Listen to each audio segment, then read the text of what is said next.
السلام عليكم، ازيكم عاملين ايه؟ يا رب تكونوا بخير. لو اول مره تشوفوني انا نونا ودي قناتي، لايك وشير للفيديو لو عجبكم. الحاجه دي الحلوه دي دايما بنحب ناكلها بره. ننزل كده في الصيف بعد العصر او بعد المغرب نتمشى كده وناكلها بره ونشتريها. ايه رايكم نعملها في البيت وبطريقتنا احنا وبحياتنا وبايدينا احنا ونكون حاجه على ذوقنا.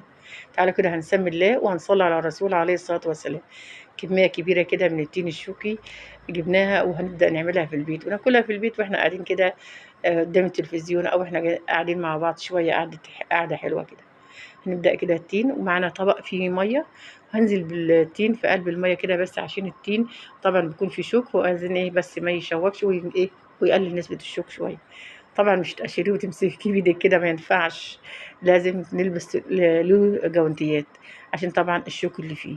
هنلبس كده عشان نحمي ايدينا منه. وهنبدأ نقشره. هنعمله كده وهنعمل منه حاجات حلوة في البيت. معانا كده هنجيب السكينة بعد ما لبسنا الجوانت كده ونحافظ على ايدينا لانه يعني بيعمل حاجات مش حلوة في الايدين. فحاولي لازم تلبسي الجوانت.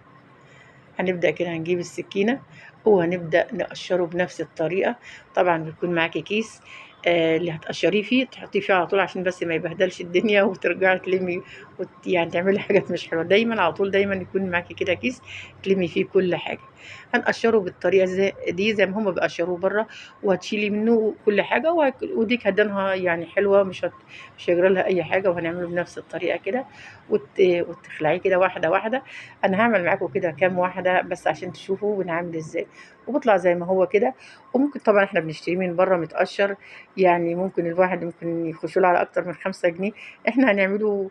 هتشتريه وهتعمليه في البيت وهتعمل له منه عصاير وهتعمل له منه ايس كريم.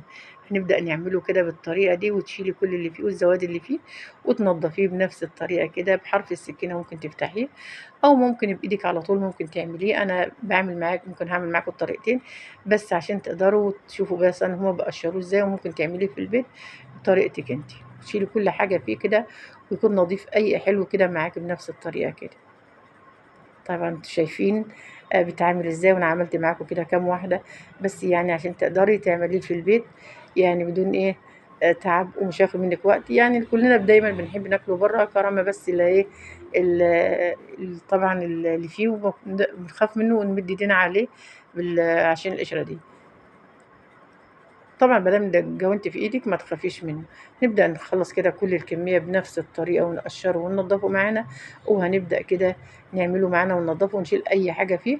وهنخلّص كل الكمية بنفس الطريقة وهتكون جاهزة معانا. وهنحطها كده إيه وتقدّميها. عايزة تاكلي منه هناكل منه. طبعًا هناكل منه وهنعمل منه عصير وهنعمل منه آيس كريم. هتعملي منه حاجات كتيرة. يعني مش حاجة واحدة وهتعمليها كمان في البيت. كده خلصنا هنخلص كل الكمية تقشير وتكون جاهزة معانا بنفس الطريقة كده. طبعا هو في واحنا بنقشر كده في اللي كل منه. يعني مش كل الكمية فيها اللي بتاكل لأنه بنحب ناكله على طول.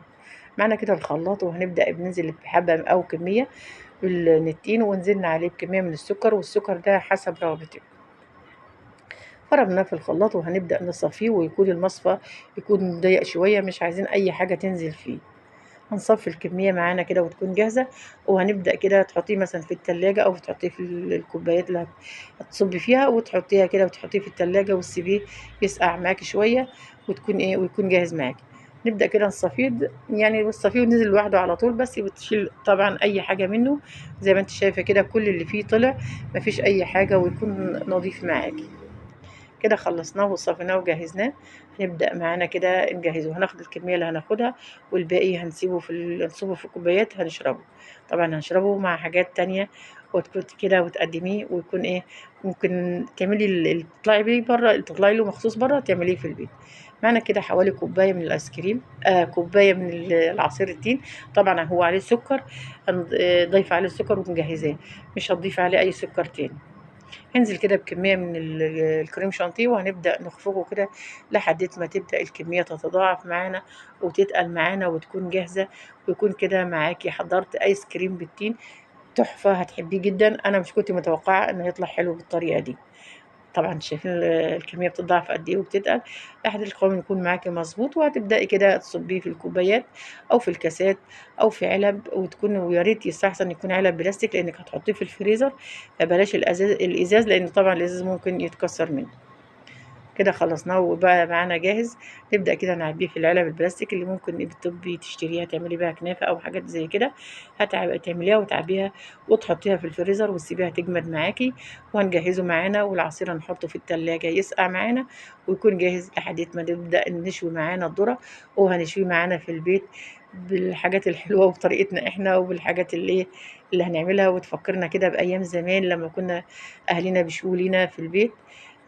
وكنا نحب كده نهتم مع أهلينا كده أو جنبهم وناكل الحاجات دي. طبعا بس ما كانش فيه آيس كريم طبعا لأن مش هنقدر طبعا دي كانت حاجة تتنباع. حبيت كده ال3 كوبايات اللي احنا هناكلهم، والباقي حطيته في علبة كده وهنعينه في الفريزر. ودخلتهم في الفريزر يجمد. وطبعا شوينا الذرة وكل جاهز، كل حاجة جاهزة كده. وهنحطه نجهزه كده على الصينية ونحطه للي في البيت ياكلوا منه. وعملنا الحاجات اللي احنا بنطلع ليها بره مخصوص عملناها في البيت. هنقول بالهنا والشفا.